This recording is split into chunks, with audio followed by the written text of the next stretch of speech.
Hi, everyone. This is Laura Columbus from Attuned Yoga Wellness, and it is Wednesday. Is it Wednesday? Yep. January 16th, 2019. And um, I wanted to sort of come back to something I talked about the other day, um, because I talked a lot about how, where we focus our intention and our attention, our thoughts and our focus move in that direction. And really, when we start to notice our thoughts very often inform our experience and what direction we're going to go in. I've been inundated with and bombarded by advertising about manifest everything you want in your life in 5 steps and do have the life of your dreams in 10 easy whatever. They're probably all steps of some sort. And um you know these kind of things that are all over the spiritual self-help world, they're dangerous. They're downright dangerous. And um, there is so much value in some of the information that comes through in these sessions or in these classes or whatever they are that people are advertising. Get the life you want. There was one where she was walking around her house. It was overlooking the beach. It was like literally like, oh, can you live your dream life in 5 steps? um life is what it is.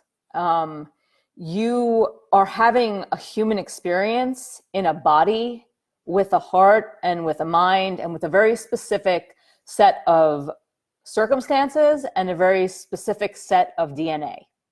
So the first thing we want to get really, really clear on is who you are. And the only way to get really, really clear on who we are and to mine deeper into this experience of being in this body is to focus our attention here, to settle in, to take pause, to notice what's happening, to notice what is informing our experience and why we're moving from these specific places. This is really deep work. Okay. This is not like, oh, fix this in 5 steps. This is like, what has informed your reality since birth? This is, how did you come to be who you are in this moment? This is, how did having your parents, give you your experience and basically, create your reality? And then the other part is, the nature part of, who were you born as? Who did you come into this world as? Meaning, what's your DNA? Like, how did you take form? We don't all have dark curly hair and blue eyes, right? We came into form in different ways. Some of us are really tall and thin, some of us are shorter, some of us are thicker, some of us have bigger bones, some of us have smaller. So we want to notice how we came into being. We want to notice these qualities. And a lot of this that I'm speaking of right now is Ayurveda. So the way we come into form, the way we come into being, and the way we have essentially manifested as ourselves is the first place we want to go to start to step into this awareness and to step into this sensation of, oh, here I am. I'm in a body. I am worthy of being here. I have something to offer. I am present to my experience. I acknowledge my humanity. There's another like thread in all of these manifestation, create this, create that, paradigm where it's like, you don't create everything. And I did discuss this a little bit the other day. You don't create everything. Some things are given. Some things you have to realize what's being offered and then step in and engage and navigate from that place of what's being offered. We don't always decide what's going to happen. Even if we take all the right steps, even if we do all the right things sometimes don't go the way we think. Okay, so can we get clear, first of all, on where we are, who we are, how we have taken form? Maybe even we get to the place where we start to see, how and why we came into being, you know, what we're here to do, how we've presented ourselves in this world, and how we show up. So back to the magical thinking, back to the, I'm just looking back over here because I'm trying to remember what I wrote. Again, yeah, those creating the desires, magical thinking, manifesting. It's, you know, it's all valid. It's all really good stuff, but it just has to be, it has to be layered on to a real true sense of being, not like, oh, I'm going to like shift my whole life right now and everything is going to look different. It's like, no, you have to deal with the facts. Transformation, any transformation is going to start from where you are in this moment. And where you are in this moment is going to obviously depend on a million different details. And also where you are in this moment will inform the next moment. And all of that is true. But when we start to look at ourselves and we think, oh, we're just going to erase our whole experience and then we're going to, you know, magically manifest all of this, manifest this new life or this new being, you can't be anything but yourself. And so really the idea is to get better at being yourself, to become more adept at being you and really seeing who you are and experiencing yourself for who you are. And the clearer we get on this, the more we, you know, stop looking at, you know, Facebook and Instagram and social media and go, oh, look at that person and look at that person, look what they have and look what that person has. And it's like, it doesn't matter. That takes you out of your actual experience. The reality is, can you draw in? If there's something you see outside of yourself that you want, well, that can be inspiration. That can be encouragement. That can be a pathway. Because you look at it and say, oh, I like that. Let me take that on. And this is where the concept of jealousy gets really interesting, because it's like, well, don't be jealous because you can't be that person. And again, I can tell you not to be jealous, and it doesn't mean that's going to magically happen. We don't work that way. Our humanity forces us to actually process our experience and process our trauma and process our pain and process our grief. But unfortunately, we are not taught in this society how to process those feelings. There is a definite, you know, push towards this idea of you have to be happy.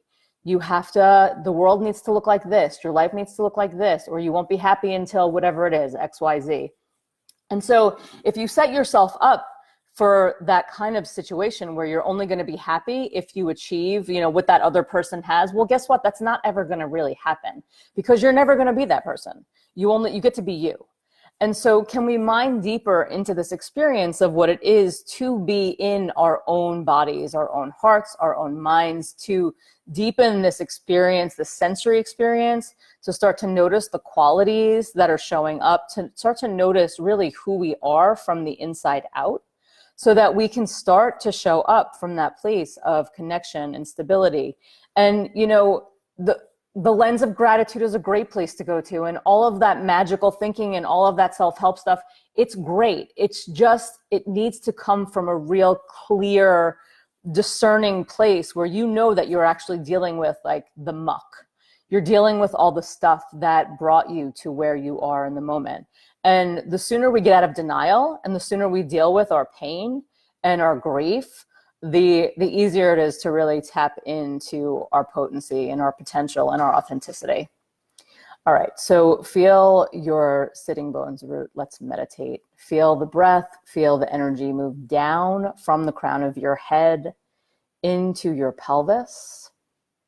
So go to the left and the right side of your head because it might feel different. The left and the right side of your body is not necessarily the same. We're asymmetrical.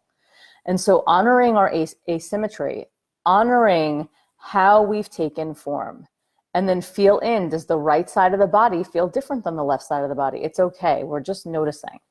And then feel that energy move down from the crown of your head, through the backs of your eyes, through your cheekbone, through your jawline, through your collarbones, through your ribs, through your hips, your sitting bones, so that you start to settle.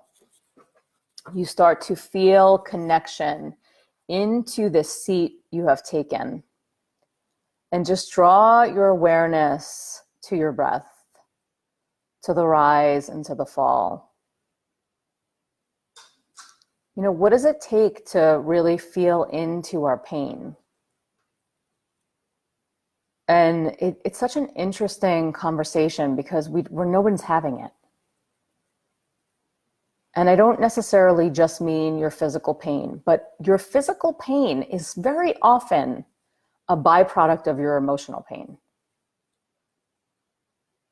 And so I want you to breathe into your body's wisdom, to the structure of your cells, realizing that your cells are constantly dying and regenerating. I believe the science behind it is that within 7 years, we have all new cells. So can you breathe into the body? Can you breathe into the wisdom of the cells? They know what to do generally. Sometimes, you know, they go astray. But breathe in. Feel into this support system of your breath.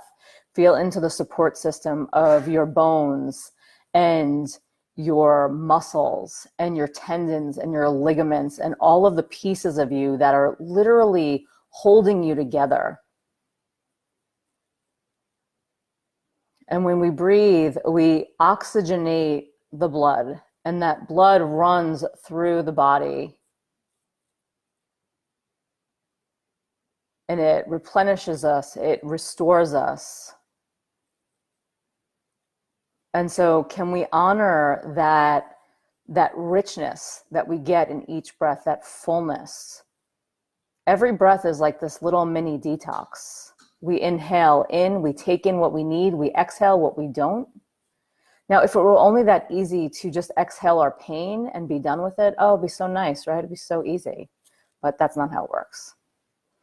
But we can inhale and breathe into our presence and breathe into our heart, and we can acknowledge the pain. We can acknowledge our experience.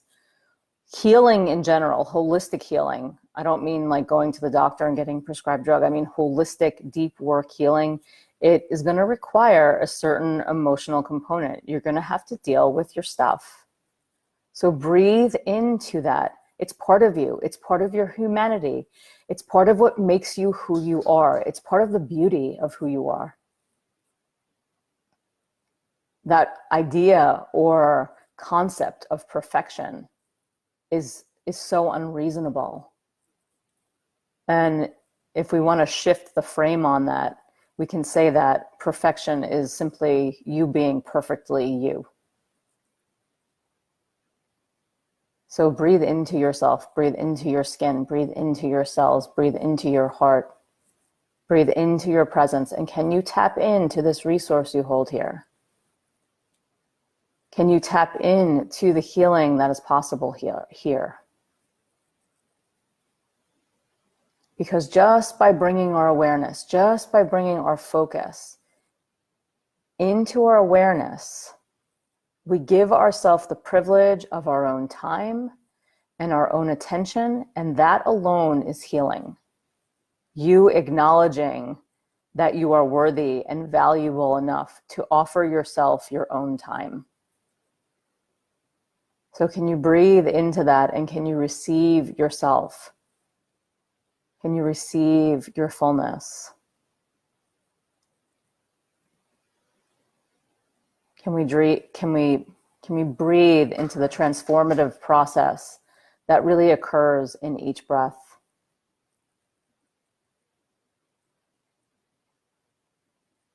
Draw your hands into prayer in front of your heart, honoring your wisdom, honoring everything that you hold here.